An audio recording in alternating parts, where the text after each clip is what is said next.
guys, this is Fired Fox Ken here, and welcome back to the Crazy Cooking Vlog. Now today, we are actually going to be making something a little bit quicker because we kind of ran out of time today, and I still have to edit and upload this thing, and it is like 2 hours before it's supposed to be up.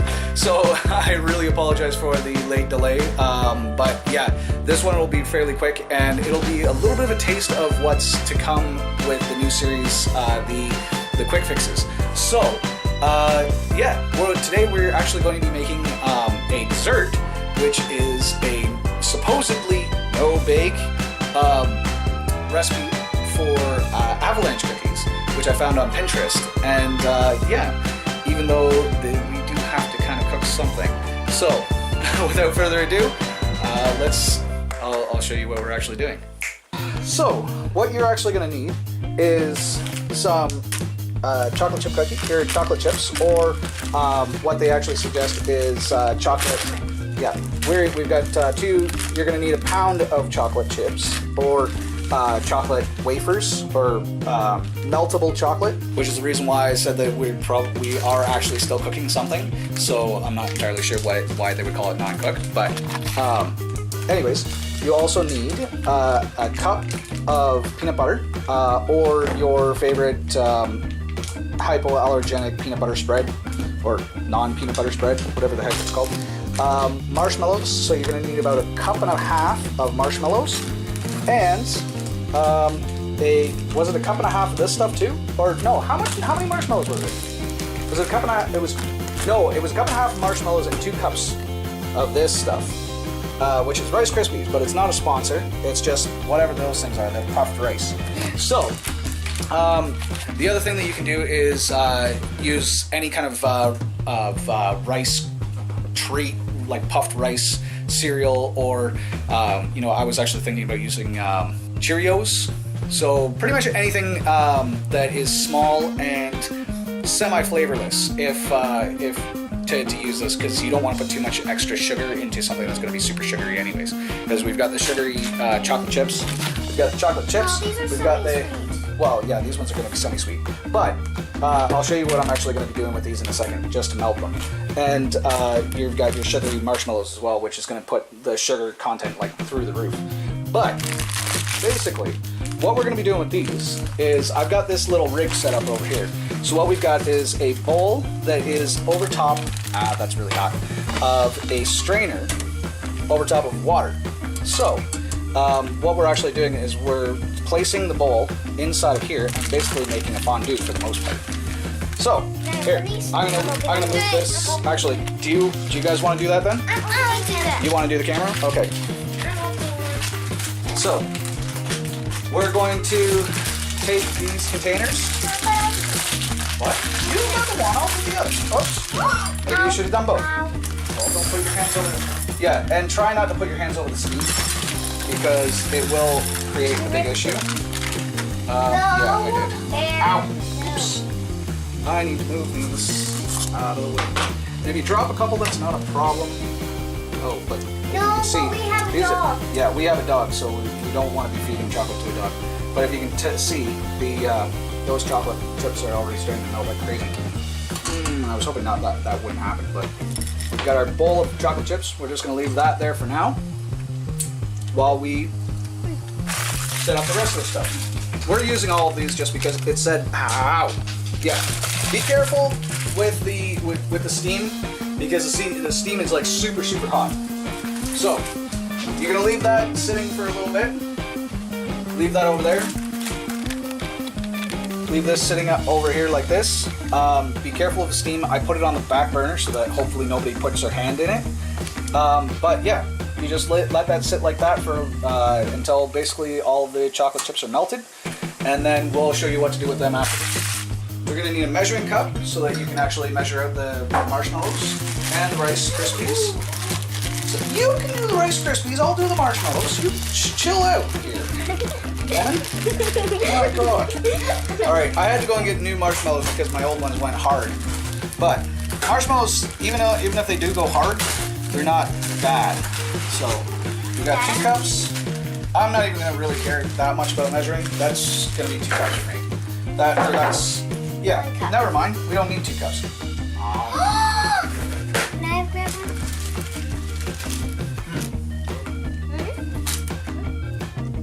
There. Okay. Yeah. So, after you're done with the marshmallows, unless you're using something, I love these things.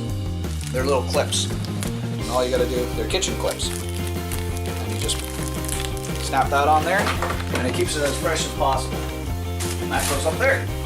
All right, Elizabeth, 2 cups of those, throw them in the bowl, and then you just mix those up and leave them until the chocolate is done. Now, if you want to make this a 5-minute recipe, like I said on the website, you're going to have to make sure that you have the chocolate chips already melted before you start cooking this. But basically, once this is all done, just make sure that they're all mixed together. There's a lot for set that aside. You can see the chocolate is actually starting to melt. Wow, all the way along the sides. I'm trying to get some of the hard ones in the bottom. The chocolate's not even getting hot, it's just melting, which is nice.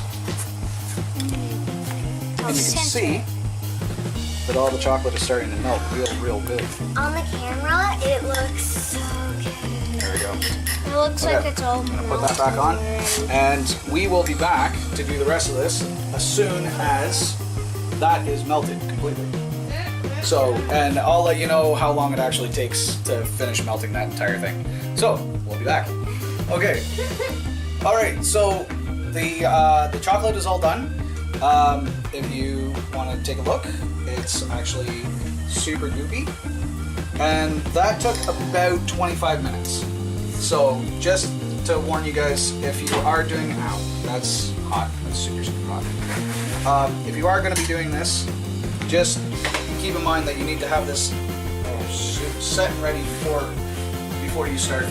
Now, the other thing too is make sure that you have enough water to actually do this, because otherwise you'll mess up your pans and your pots or whatever. Once you have this, you want to take your peanut butter and actually mix it into the chocolate.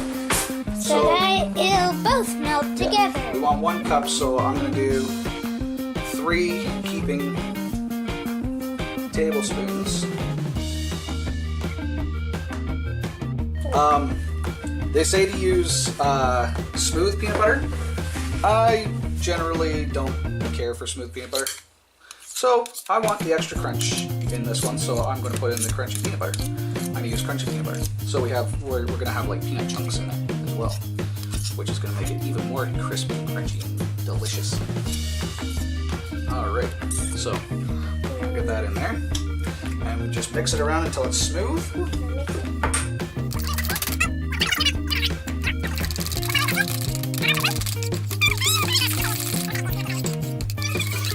Alright, I'm just going to add in probably the rest of this. So it's probably about 1/4 of a container of peanut butter. Just because I want mine to be extra peanut buttery. Get in there. My goodness. So if you have a 1 kilogram container, use about 1/4 of it. 7 heaping teaspoons. Yep. I think I got it. So that's probably about a cup and a half actually. I think I got it. Okay. I'm just going to stir that in.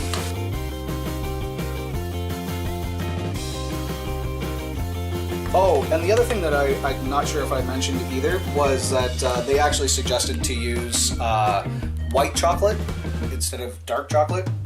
I'm using semi-sweet chocolate, so this is going to be completely different. It's going to have a completely different flavor, so I'm going to have to. We're definitely going to be taste testing this to see if this actually worked out well. All right, that looks good. All 3 of us?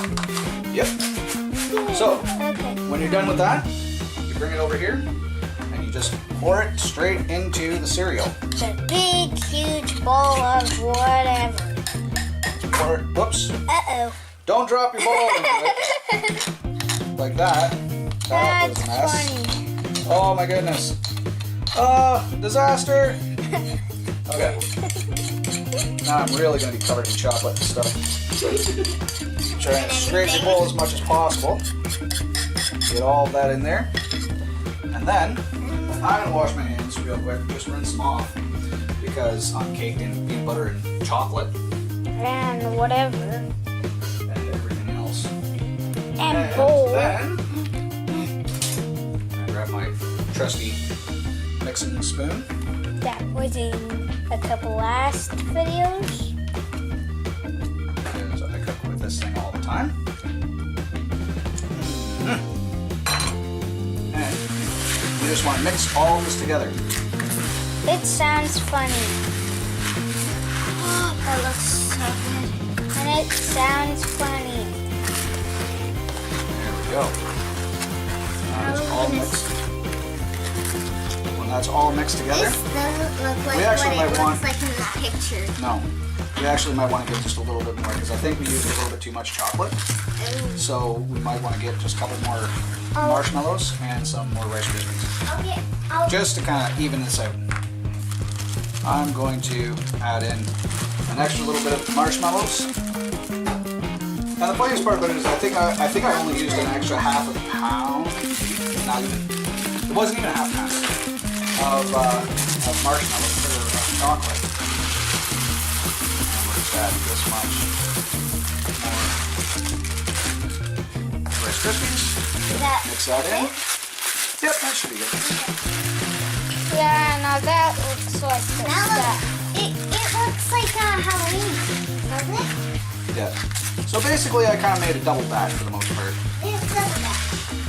And then you just mix all that together. That means more for Halloween. Mix it all together until it's all one big clump.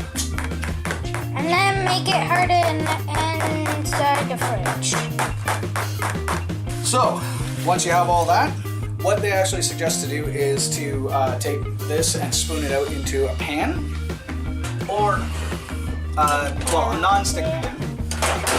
Or what I like to do is take a non-stick pan and put parchment paper onto it, There.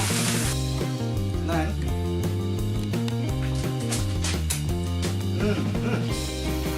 I just keep getting it all over my bloody fingers. Just little clumps. Like that.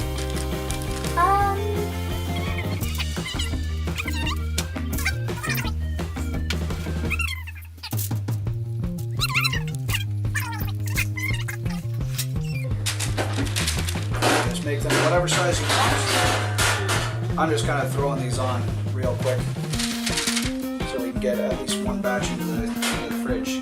And then you just let them sit in the fridge until they harden. Or have one just leave No, out. it said Just leave it out. it said I put in a non-stick container. Put it in a non-stick and a resealable airtight container. Yeah. Oh, after. Yeah. Okay, I thought it said. Yeah, non-baked stuff always you always put it into the fridge just to cool it down faster and to make it solidify faster. So if you want it, like if you did want to wait the 2 hours or the 2 hours, if you wanted to wait the 2 hours, that's fine. You could probably stick it onto the you can just stick it straight back onto the top, onto your countertop, and not have it worry about anything. But That if you want to, then to there. I don't know if it's not fit. Oh, it'll fit. Stuff that right in there, and that should probably only need to last for about an hour. So the next one that we're gonna do, I think we're just probably gonna put it on the counter. Let's leave it on the table. Ha. Whoops. And I'll let you know which one works better. How about that? Got it. Table or So, whatever. I'm just going to do this one up real fast, and we will be back as soon as these things are all set and ready to go. All right, we are back, and everything is all done. we are finished. What the heck is going on with my camera? Anyways, we are back and everything is all set and done. Actually, when we put the stuff in the fridge, it actually only took about 1 hour instead of the 2 that I said it would. The ones on the counter, 2 hours later, they were still squishy. So definitely put them in the fridge to kind of cool down and to harden. But the one thing that I did do was I put it into a container like this and made like basically bars. So that's another way that you can do it instead of just doing the cookies. And this are the cookies. One side. So they come out kind of looking like that for the most part. So it's actually kind of neat. Now what we're actually going to be doing is taste testing. Oops. I don't technically need that one. Right. We got 2 layers of stuff in there, so we've got another layer underneath there as well. So that's how much these things made. It was pretty much an entire cookie jar worth of stuff. But we're going to hand out some of these, and these guys are going to taste test them. They are getting a little gooey, so you may end up having to leave them in the fridge. But my house is also a little bit warm, so what do you think? Good. Good? It's semi-sweet, like Reese's Pieces? What about you? Reese's Pieces. Reese's Pieces? Reese's Okay. Pieces are good. Reese's Pieces are good. Let me try a little one here.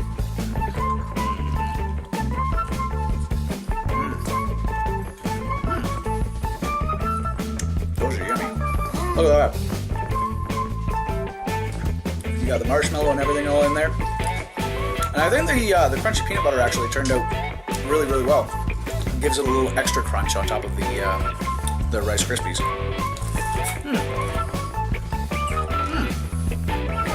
Now my fingers are covered in chocolate. Yeah, fingers covered in chocolate. Anyways, try it out for yourself. If you end up using the peanut butter substitute or something like that, let me know in the comments down below how it turned out.